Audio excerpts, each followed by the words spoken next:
더불어민주당의 지지도가 윤석열 정부 출범 이후 최대 격차로 국민의힘 지지도를 앞섰다는 여론조사가 오늘 발표됐습니다. 한국갤럽이 오늘 공표한 여론조사에 따르면 국민의힘 지지도는 24%, 더불어민주당 지지율은 48%로 집계됐는데요. 하지만 2016년 박근혜 대통령 탄핵 정국과 비교하면 여당 지지도 낙폭이 그때만큼 크지 않다는 분석도 함께 나오고 있습니다.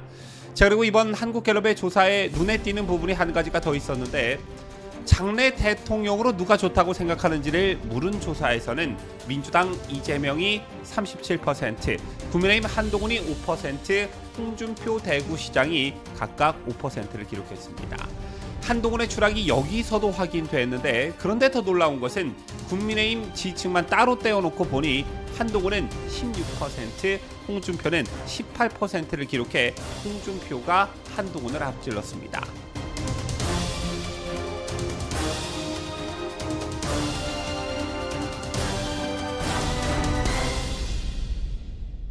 시청자 여러분 안녕하십니까? 뉴스데일리 베스트 미네커입니다.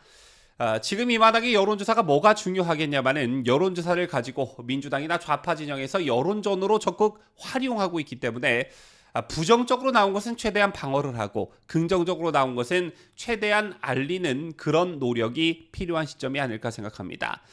며칠 전 윤석열 대통령의 국정 지지도가 5%포인트 가까이 올랐다는 여론조사를 여러분께 보도해 드렸습니다만, 자, 이런 여론조사와 관련한 여론전도 매우 중요한 부분이 아닐까 생각합니다.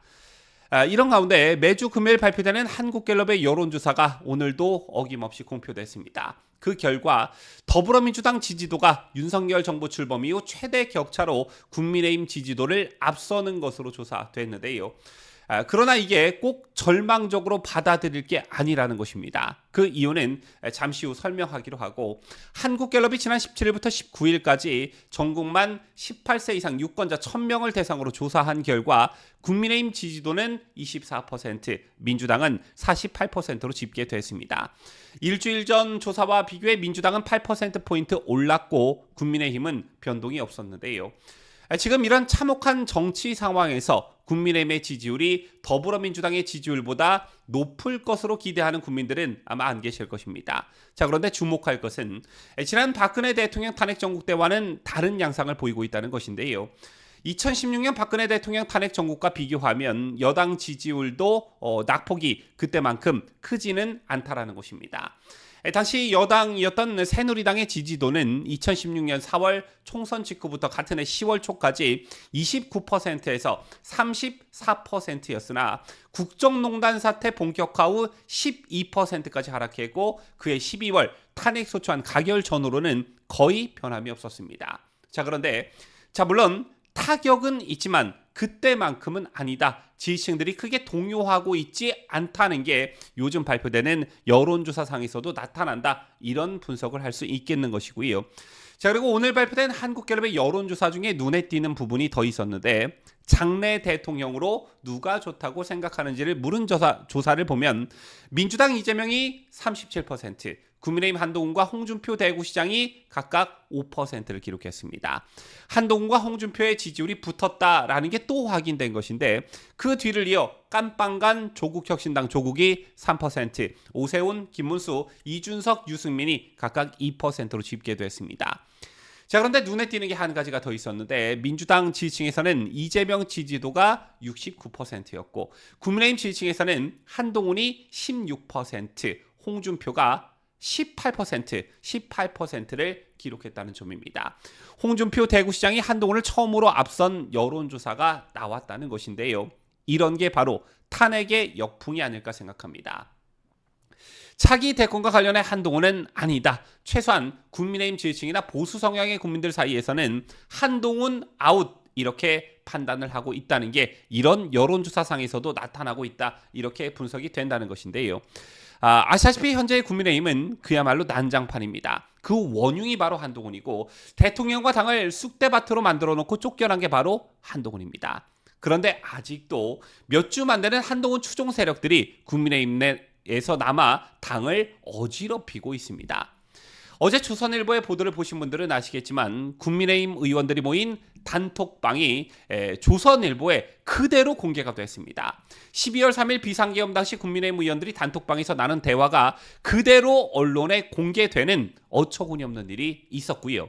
저제 JTBC 보도를 보면 윤석열 대통령에 대한 탄핵안이 가결되고 열린 의원총회 현장 녹취가 보도됐습니다. 한동훈 당시 대표를 향해 사퇴하라 소리를 지르고 물병까지 던졌다. 그 녹취록을 JTBC가 확보했다면서 단독 보도를 내놓았는데, 자, 이거 누가 언론사에 제공했냐라는 것입니다. 국민의힘 내부에서는 최근 이례적인 유출 사태에 격앙된 분위기가 감지되고 있습니다.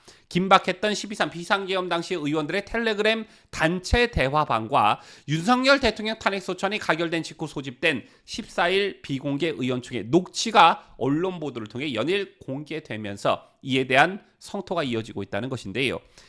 실제 지난 18일 비상대책위원장 논의를 위해 소집된 의원총회에서는 단체 대화방 유출을 둘러싼 의원들의 성토가 1시간 넘게 이어진 것으로 전해졌습니다. 이게 도대체 있을 수나 있는 일이냐라는 것인데요. 자, 그간 국회에서 이런 사례가 없었고 일부분만 편집해 보낸 것도 악의적이다라는 성토가 쏟아지고 있다는 겁니다.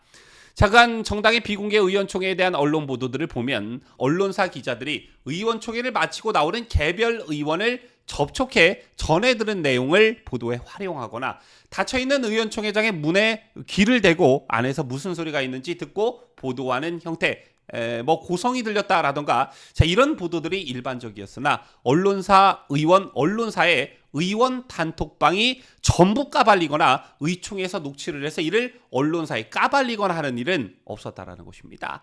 자, 누가 무슨 목적으로 의원 단톡방을 언론사에 찌르고 또 누가 무슨 목적으로 의원총회장을 녹취했느냐, 녹음했느냐, 이런 것이고요. 자, 이런 상황에서 서로를 어떻게 믿고 허심탄회한 말들을 주고받을 수 있겠냐라는 것입니다. 자, 이게 현재 국민의힘의 현 주소다, 이런 말씀을 드리고 싶은데요. 그 중심에 아직도 정신 못 차리고 자신들이 당내 주류라고 생각하는 친한계들이 있다라는 것입니다. 최근 국민의힘에서는 비대위 인선 논의와 관련해 갈등이 표출되고 있는데, 대표적 친한계로 분류되는 육선의 조경태, 언론에 나와 뭐라고 짓거리고 있느냐. 대통령과의 관계를 과감히 끊어내고 대통령을 즉각적으로 제명 또는 출당시킬 수 있는 그런 비대위가 탄생해야지만 이 사태를 수습할 수 있다, 이렇게 말을 했습니다.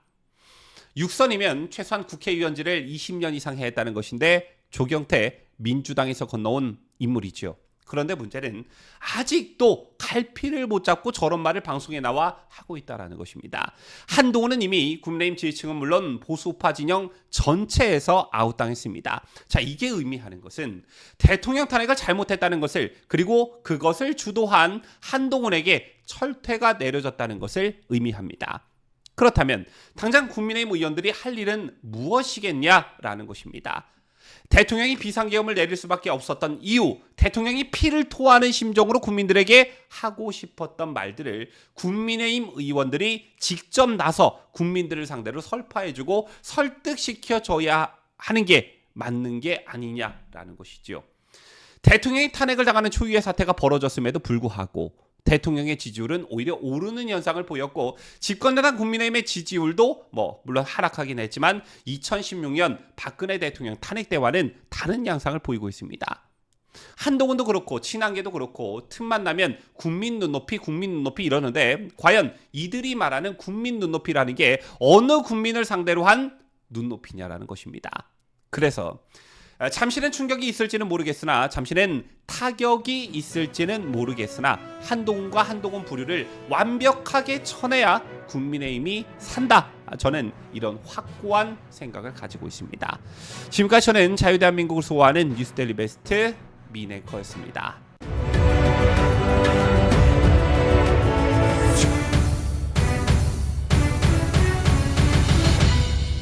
함께해요. 뉴스데일리 베스트.